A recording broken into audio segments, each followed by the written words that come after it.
Welcome back to our channel, Master Stoic Philosophy. Have you ever poured your heart into someone only to watch them pull away? It feels like chasing after the wind. No matter how much you try, the harder it slips through your fingers. It's maddening, isn't it? You're giving them attention, showing you care, and yet, instead of drawing closer, they drift further. But here's the twist. This isn't about you doing something wrong. It's about understanding the delicate balance of human connection.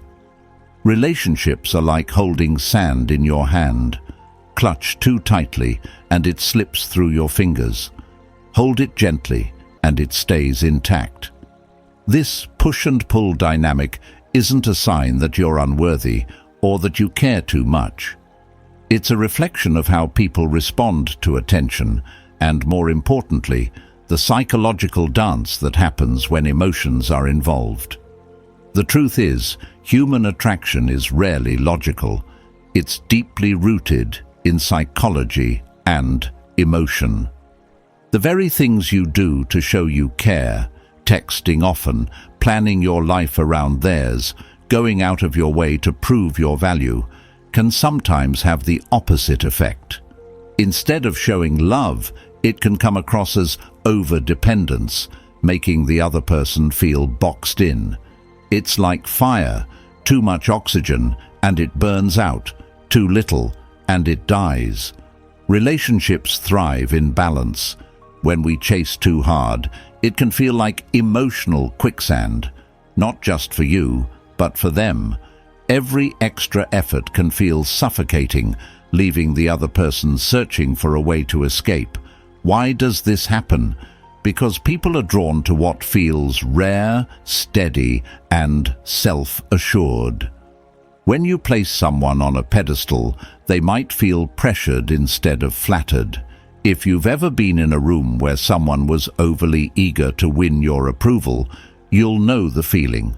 It's overwhelming and even a little off-putting. But here's where the real lesson begins.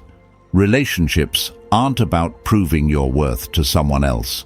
They're about living as your best, strongest self and letting that confidence speak louder than words. A quote from Marcus Aurelius perfectly fits here. You have power over your mind, not outside events. Realize this, and you will find strength. When you let go of the need to control how someone feels about you, you step into your power. Consider this. A tree stands tall, rooted in its strength, no matter the weather. Birds come to rest in its branches because it offers shelter and stability, not because it chases them. You're the tree.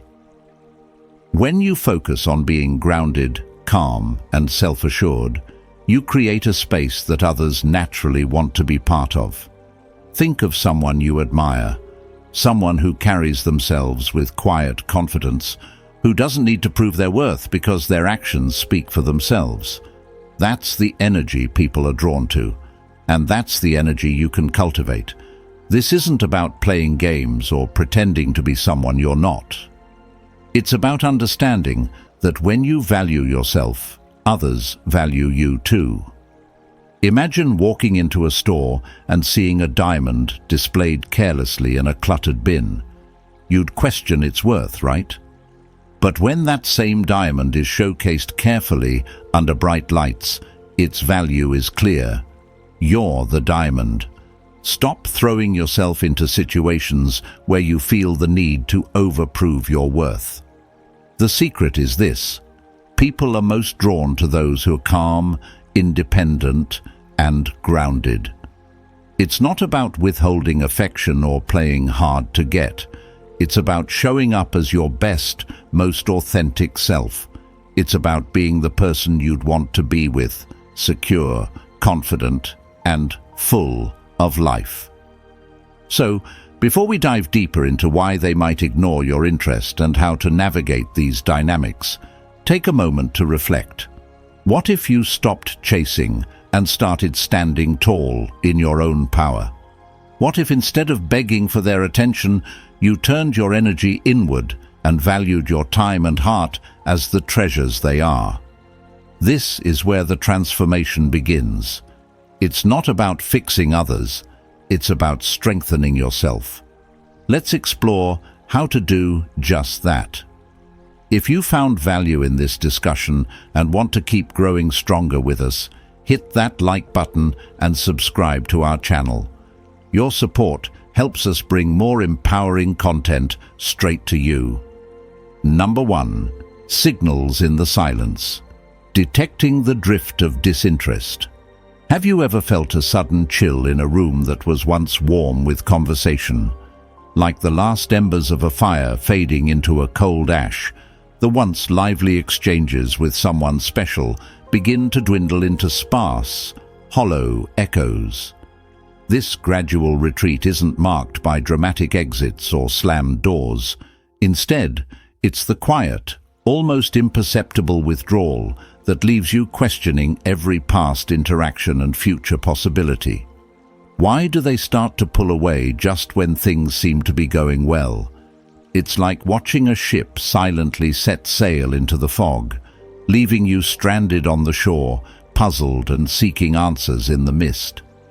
This phenomenon, often as confounding as it is common, taps into a deeper vein of human behavior and emotion. The drift of disinterest often begins not with a bang, but a whisper.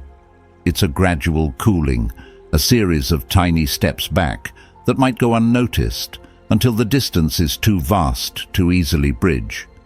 It's akin to the slow retreat of the tide before a tsunami, where the water pulls away quietly before the overwhelming wave crashes in. In relationships, this pulling away can feel just as catastrophic, not because of its immediacy, but because of its quiet, lingering pain. One might wonder, what did I do wrong? Yet, it's essential to remember that this withdrawal is rarely about your actions or worth. Instead, it's about the shifting sands beneath the surface of the other person's emotional landscape. Marcus Aurelius once reflected, "Very little is needed to make a happy life. It is all within yourself, in your way of thinking." This insight calls you to consider not how to pull them back, but how to anchor yourself amidst the tide. Consider the life of a tree in the forest. Even as the seasons change around it, shedding leaves in fall, standing bare in winter, and blooming anew in spring, it remains rooted. Its strength lies not in resisting the change, but in embracing its own steady nature, regardless of the elements it faces. In the same way, when someone begins to drift away, your strength lies in your ability to stay rooted in your self-worth and authenticity. The signals of disinterest are there, like leaves rustling before a storm. They may come in the form of delayed responses, less enthusiasm, or an avoidance of future plans. These signs are the universe's subtle nudges for you to look inward and firm up your own foundations. They are not cues for you to chase or crowd the fading light, but to kindle your own inner flame. Embracing Stoicism here does not mean you suppress your emotions or dismiss your disappointment. Rather, it encourages you to recognize what is within your control, your reactions, your emotions, your self-validation, and let go of what is not. As Epictetus said, "It's not what happens to you, but how you react to it that matters." This perspective shifts the focus from the external to the internal, from what you cannot control to what you can. When you encounter the drift of disinterest, see it as an opportunity to reassess your emotional investments and to cultivate a deeper appreciation for your own company. It's a chance to learn that solitude does not have to be lonely. It can be a powerful companion in understanding and fortifying your own identity. Navigating the silent retreat of someone you care about can indeed stir the sea of emotions in your heart. However, remember that every ship that sails away allows you to chart a course that is uniquely yours. You have the compass of your values, the map of your desires, and the winds of your will. As you face the drift of disinterest, consider this. Perhaps the silence is not an empty space, but a canvas awaiting your own story's continuation. Paint it with colors of growth, resilience, and self-compassion. Turn the quiet echoes into a symphony of self-discovery, and let the journey redefine not just how you love, but how you live. If this message resonates with you, and if you've ever felt the push and pull of closeness in a relationship, take a moment to support this space where we reflect and grow together. Like this video and subscribe to the channel, not just to stay connected, but to build a community that values understanding, self-worth, and meaningful relationships. Your journey inspires others, and together we can create something truly impactful. Number 2. Emotional floods. When feelings wash logic away. Have you ever felt like a ship caught in a storm, with waves of emotions so strong that they threaten to capsize your reason? It's a feeling many of us know too well. In the heat of the moment, our emotions can surge like a tidal wave, washing away our capacity for clear thinking and leaving us to drift helplessly in a sea of reactive decisions. Imagine this. You're having a tough day. Everything seems to go wrong, and then a text arrives from someone important to you. It's short, maybe even indifferent. Suddenly, the floodgates open. Anger, frustration, or fear pour in, compelling you to respond with a barrage of emotional texts. But what if, instead of surrendering to the tempest, you paused, took a deep breath, and navigated through this storm with a calm mind? Marcus Aurelius once remarked, "You have power over your mind, not outside events. Realize this, and you will find strength." These are words to live by, especially when emotions threaten to take the helm. The key here isn't to suppress or deny what you're feeling. Rather, it's about recognizing when your emotions are taking over and consciously choosing not to let them steer your actions. Consider the analogy of a skilled sailor. Even in rough seas, they don't allow the storm to dictate their course. They acknowledge the storm, adjust their sails, secure the helm, and navigate with purpose and caution. In our relationships and interactions, we too can learn to be like that sailor. When strong emotions surge, acknowledge them, adjust your response, your sails, and keep a steady course towards rational dialogue and actions. But why is it crucial to manage these emotional torrents? Simply put, unchecked emotions can do silent damage to our relationships. They can erode trust, muddy communication, and create misunderstandings that might take long to heal. When we react impulsively, driven by our immediate feelings, we often say or do things that we regret later. One might wonder, isn't it good to be honest about how we feel? Absolutely, honesty is vital, but how we convey our feelings matters just as much. There's a fine line between expressing emotions healthily and letting emotions express themselves without a filter. Healthy expression is about sharing your feelings in a way that is clear and constructive, not chaotic and destructive. Imagine you're painting a picture of your mood on a canvas. If you let every emotion run wild with a brush, you'll likely end up with a chaotic mess, hardly recognizable and perhaps unsettling to look at. However, if you choose your colors carefully and paint with intention, even the darker shades can add depth and beauty to the overall picture, enhancing understanding rather than confusing it. How do we then ensure we're painting with intention? It begins with self-awareness. Recognize the signs of emotional overwhelm. Perhaps your heart races, your thoughts speed up, or you feel an urgent need to react immediately. These are your cues to take a step back. Practicing mindfulness can be incredibly effective here. It allows you to observe your emotional state without getting swept away. Techniques like deep breathing, meditation, or even a simple walk can help clear your mind and reduce the immediacy of your emotional reactions. Here's a practical tip.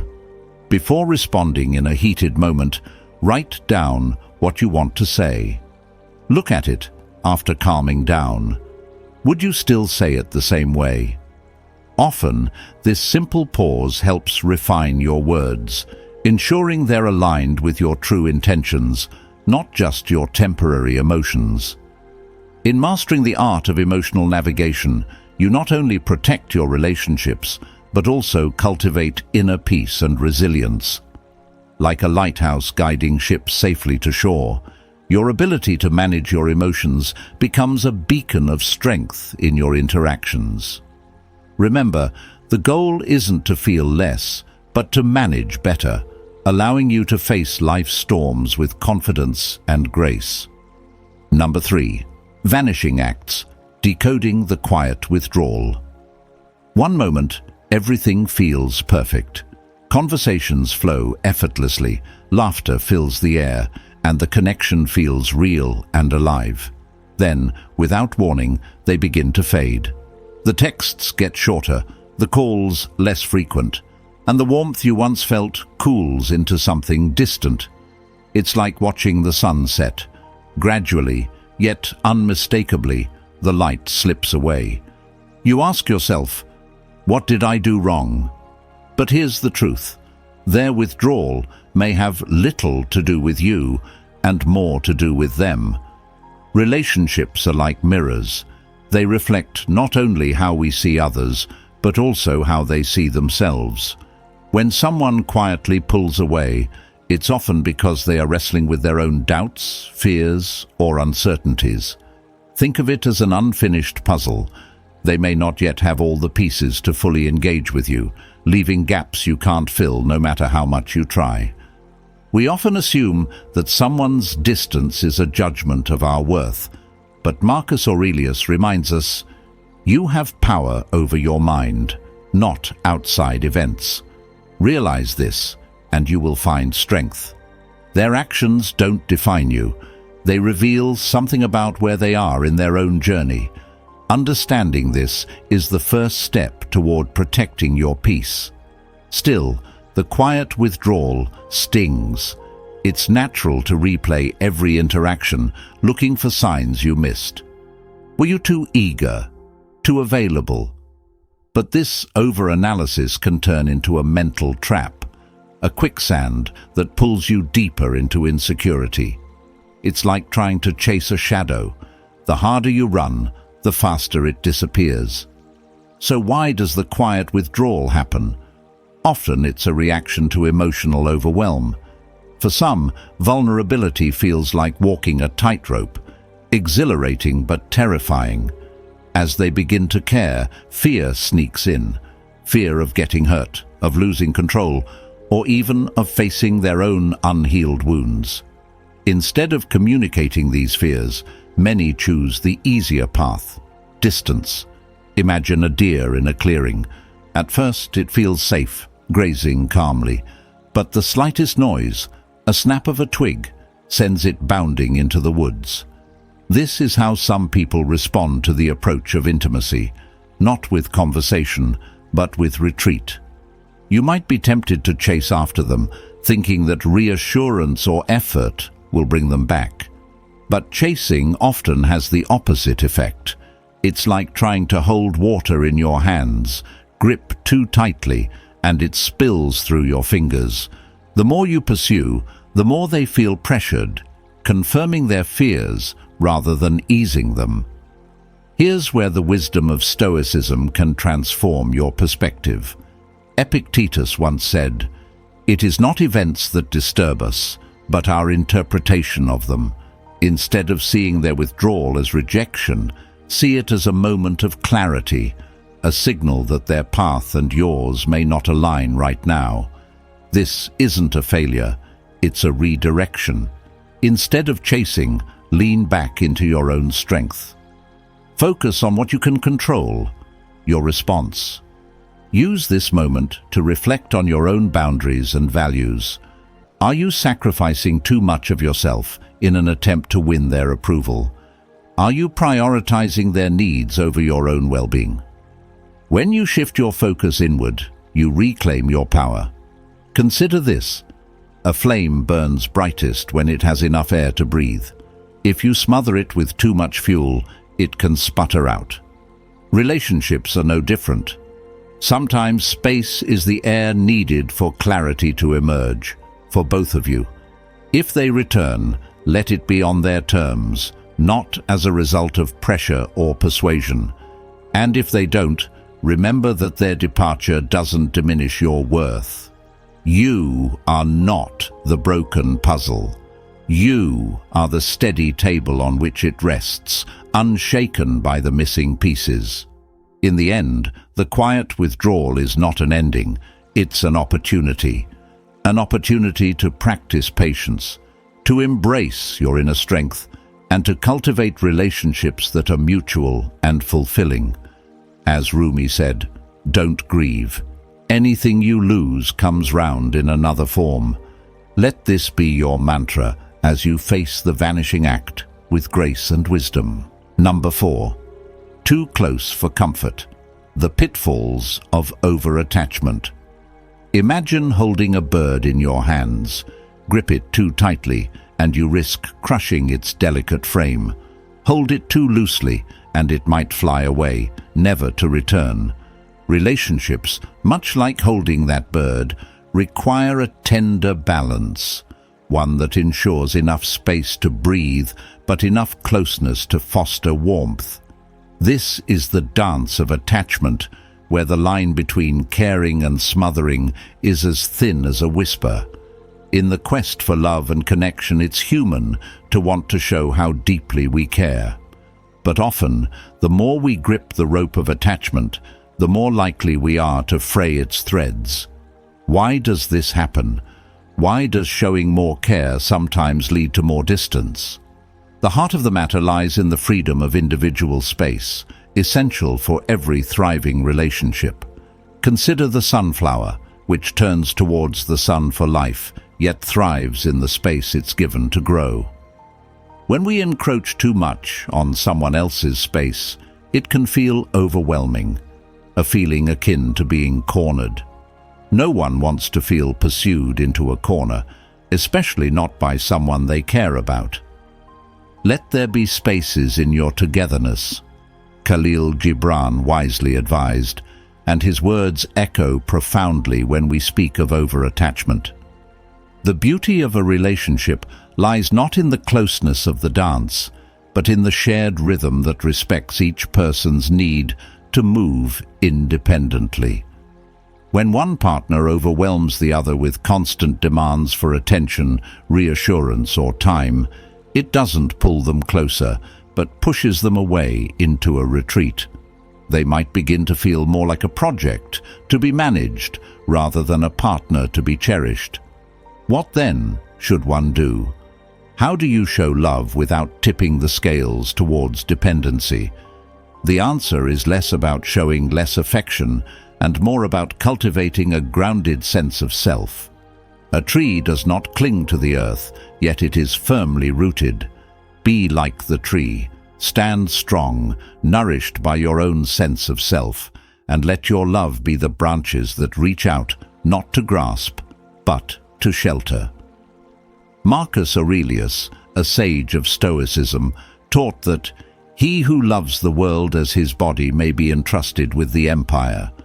Here, he hints at a profound truth relevant to our relationships.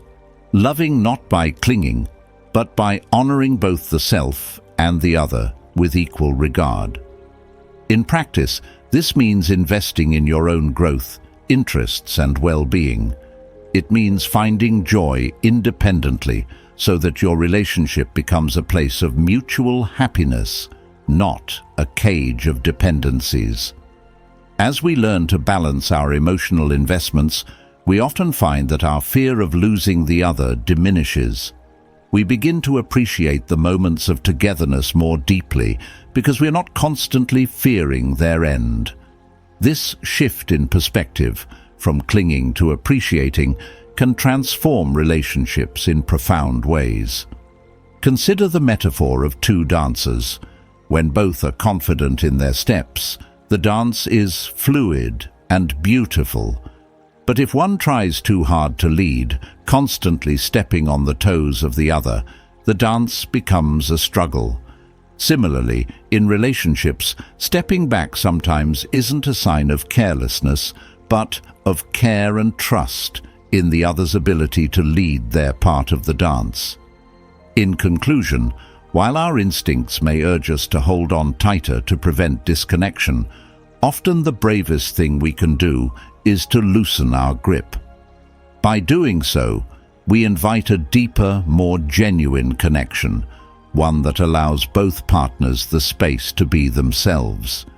This is not detachment.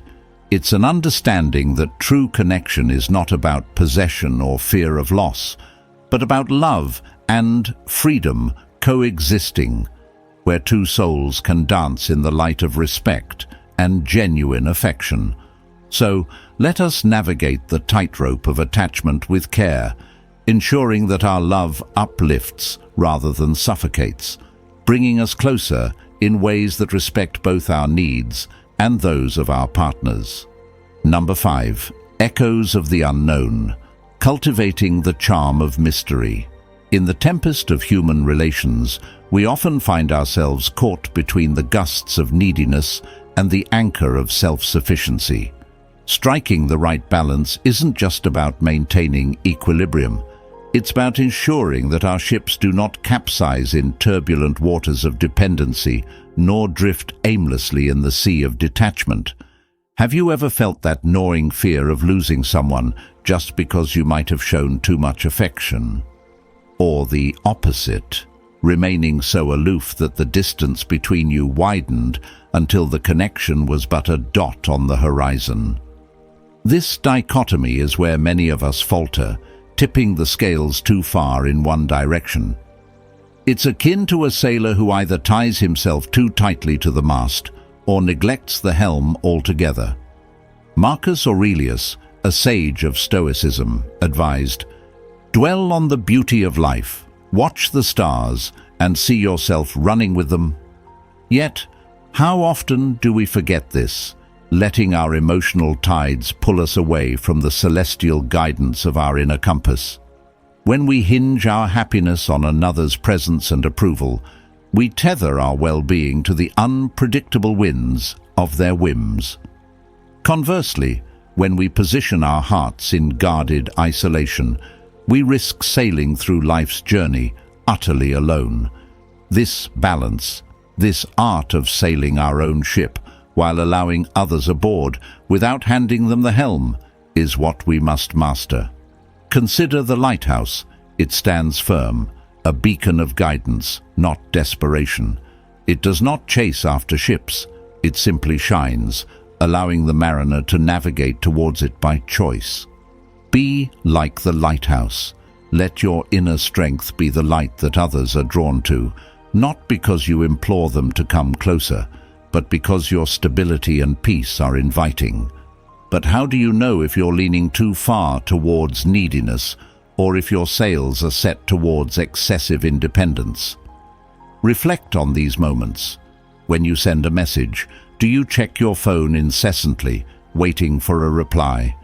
Or do you withhold communication to protect yourself from the vulnerability of waiting? Both extremes are signals, distress flares that your relationship with yourself needs attention. Self-sufficiency is not about building walls. It's about cultivating a garden in which your own soul can flourish, inviting others to admire the flowers without requiring them to stay and tend them. It's about enjoying the company without fearing solitude. Ralph Waldo Emerson captured this beautifully when he said, "To be yourself in a world that is constantly trying to make you something else is the greatest accomplishment." When you anchor in your own identity, you no longer seek validation with every tide. Indeed, neediness often stems from a place of fear, a fear of not being enough on one's own. To counter this, build your days with meaningful activities that fulfill you, be it through creativity, learning, or kinship. Let your life be rich with purpose that others can complement, not complete. This way, your self-worth is derived from your achievements and character, not someone else's presence or praise.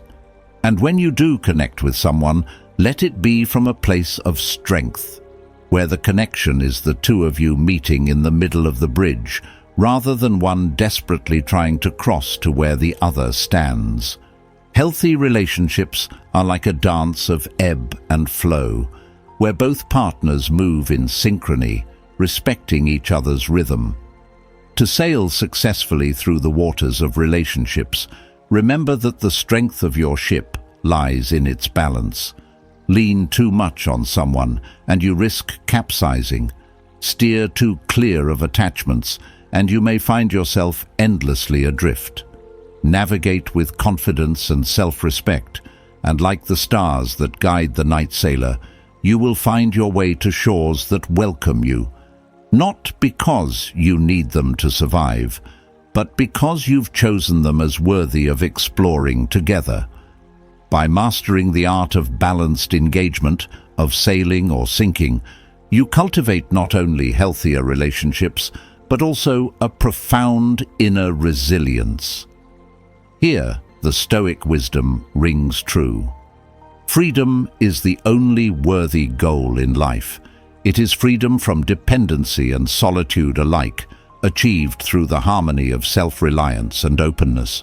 Number 6. Sailing calm waters, the art of masterful detachment. In the vast ocean of relationships, maintaining an even keel is essential for navigating through turbulent times and calm alike. The art of detachment, often misunderstood as disinterest or coldness, is actually about mastering your inner seas, ensuring that your emotional sails are not whimsically blown about by the gales of others' whims or judgments. Picture yourself as a ship's captain steering through foggy waters. The waters are your relationships. The fog is uncertainty and emotional turmoil. To navigate these waters safely, a captain must remain composed and focused, not allowing the fog to cloud his vision or alter his course. This is the essence of masterful detachment, a steady hand on the wheel, regardless of the swirling mist. Why then do we find this so challenging? The answer lies in our very nature. We are creatures of connection, desiring closeness and warmth. Detachment, therefore, feels unnatural, a forced step back from the fire that keeps our hearts warm. Yet, as any seasoned navigator will tell you, too close a proximity to heat can scorch. Similarly, in relationships, too much closeness without the breathing room of detachment can lead to a burnout of emotions. Marcus Aurelius, a sage of Stoicism, offered a guiding star with his words, "You have power over your mind, not outside events. Realize this, and you will find strength." This powerful quote underscores the core of detachment. It's not about severing ties or building walls around your heart. It's about fostering a sense of inner strength, a fortress of calmness from which you can engage with others without losing your sense of self. Detachment allows you to love freely and fully without attaching your self-worth to the reactions or feelings of others. It's the ability to participate in the joy and sorrow of your loved ones, yet not be swamped by their emotional states. Think of it as being in the rain with an umbrella. You are aware of the rain, you can see and feel its presence, but you are protected, not drenched. But how does one achieve this poised state? Start by reflecting on your own needs and desires, independent of others. Cultivate hobbies and interests that anchor you, giving you satisfaction and joy that are not tethered to the presence or approval of someone else. By filling your own cup first, you ensure that you are not emotionally depleted, and you engage with others from a place of abundance, not scarcity.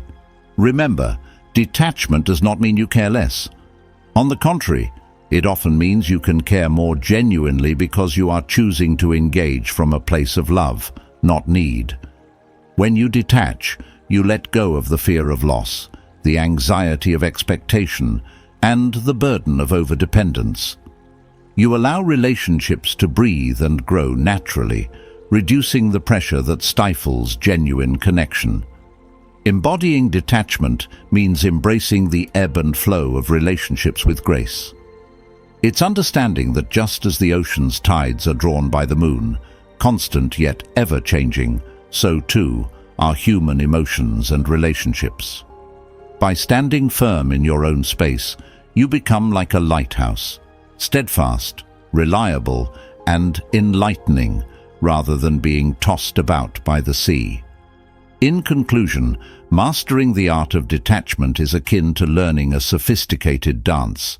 It's about knowing when to step forward into intimacy and when to step back to give space. Each movement is deliberate, enhancing the dance's beauty and allowing each participant space to flourish. As you sail forward, consider the words of the poet Rumi, who reminded us that you are not a drop in the ocean. You are the entire ocean in a drop. Realize your own vastness, and you will not fear the tides of connection and detachment. You will navigate them with wisdom, preserving both your relationships and your peace. Embrace this journey of balanced engagement as you sail the calm waters of life, and discover how deep and rewarding your connections can truly be. Number 7.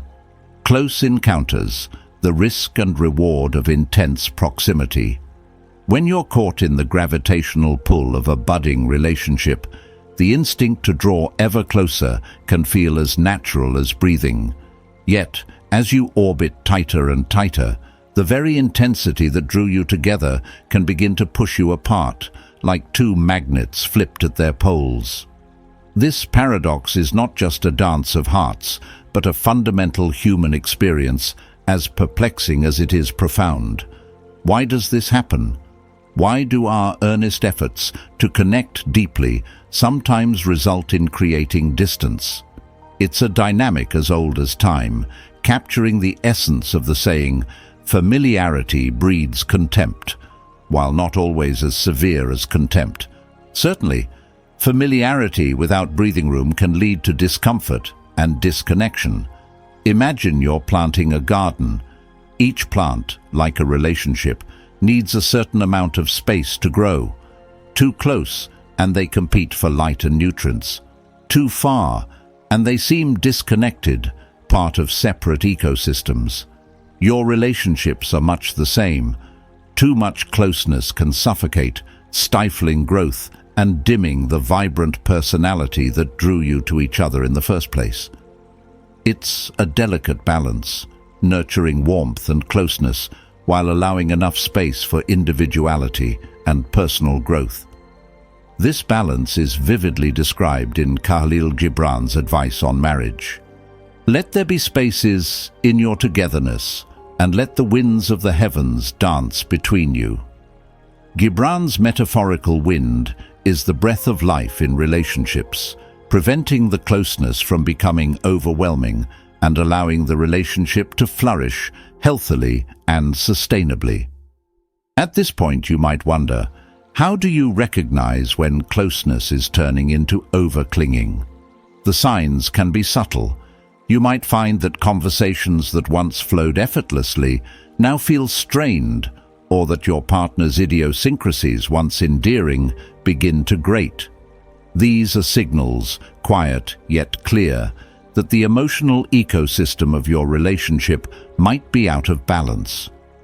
Consider the feeling of walking into a room where every square inch is covered in decoration. Each piece might be beautiful on its own, but together they overwhelm the senses. In relationships, when every moment must be shared, every thought communicated, and every decision jointly made, it can begin to feel just as overwhelming. There needs to be room to breathe, to be oneself outside the confines of the couple. So, how do you strike the right balance? It begins with self-awareness and respect for personal boundaries, yours and theirs. Engage in activities that fulfill you independently of your partner. Encourage them to do the same. This isn't about spending less time together, but about making the time together richer, more vibrant, and mutually rewarding.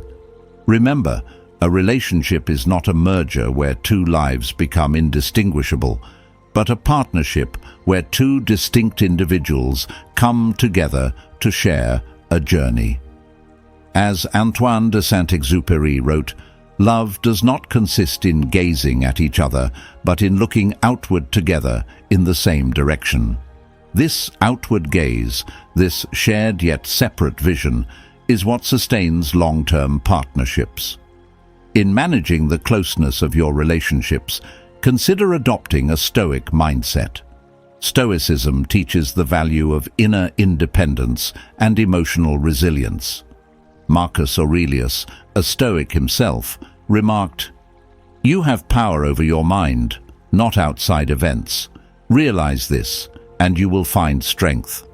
Apply this to your relationships by focusing on your own emotional responses and adaptations, rather than trying to control or manage the feelings and behaviors of your partner. In conclusion, while the dance of intimacy requires closeness, it also demands space. Like the ebb and flow of the ocean's tides, relationships need moments of coming together and periods of pulling back to truly thrive. Embrace the cycle. Let the shared journey be punctuated by moments of individual growth and reflection. In this way, you cultivate not only a lasting connection, but also a deeper, more respectful understanding and love for each other. If this conversation has resonated with you, if it's touched your heart or sparked a moment of realization about your own relationships, please show your support by liking this video. And if you're looking to journey further into understanding and enhancing your connections, subscribe to our channel. Your engagement helps us continue to explore these deep, vital topics together. Let's keep growing and learning side by side.